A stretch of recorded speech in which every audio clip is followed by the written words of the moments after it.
Welcome to Great Episodes in Gibbs History, presented by Gibbs Farm, a program of Ramsey County Historical Society. Today, we're getting schooled about the one-room Stoen Schoolhouse. Spoiler alert, the schoolhouse went on a unique and lengthy road trip.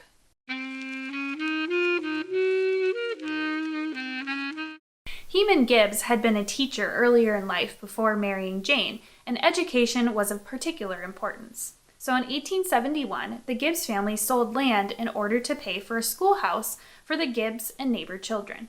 This schoolhouse was located across Larpenteur Avenue, directly across from the Gibbs farmhouse. The school remained in operation until the 1960s, and then the land was sold to the University of Minnesota. When the Ramsey County Historical Society began running the Gibbs Farm site in 1949, education about early farm life in Minnesota was their top priority. As the society and their programming grew, they wanted to be able to talk about learning in an 1880s schoolhouse.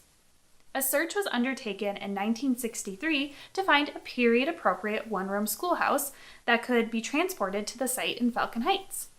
In June 1964, the Stoen Schoolhouse was identified as a good candidate. The Stoen Schoolhouse was constructed in 1882 in Chippewa County, School District Number 35. The immediate community it served was primarily Norwegian immigrants, and the land on which it stood was first farmed by Ole Pater Halverson, whose heirs later sold the land surrounding the schoolhouse to Ernest and Manfred Stoen for a grand total of $1 and other good and valuable considerations. That sounds like a pretty good deal. The schoolhouse itself was purchased from the heirs by School District Number 35 for $140. Guess they weren't as shrewd in negotiations as Ernest and Manfred. It was around this time that the school began being referred to as the Stoen Schoolhouse. In 1957, schools in Chippewa County were reorganized and District Number 35 became District Number 297. By the 1964-65 school year, there were just 3 students enrolled in the school that had once boasted consistent numbers of 20 to 30 students. The board decided to close it, and in 1965, the schoolhouse and land were sold to Ernie Stoen for a total sum of $1, which brings his total land investment to $2. But this was not to be the end of the Stoen Schoolhouse. In January 1966, the schoolhouse began a 140-mile trek to its current home on the Gibbs Farm site, then called the Gibbs Farm Museum.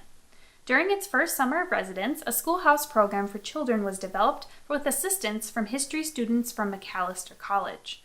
The Ramsey County Historical Society began receiving inquiries concerning management of a living history schoolhouse from as far away as New Jersey.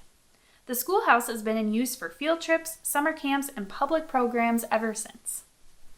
Janie, you went to the one-day schoolhouse camp as a kid, right? I did, yeah. What do you remember most about the schoolhouse? I remember that I failed a spelling bee. That tracks.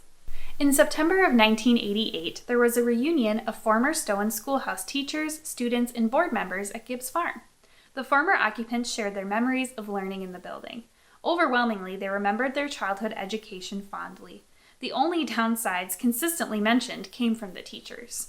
These were the responsibility of making fires in the stove on freezing mornings and the fact that an outhouse was the only restroom. Yuck.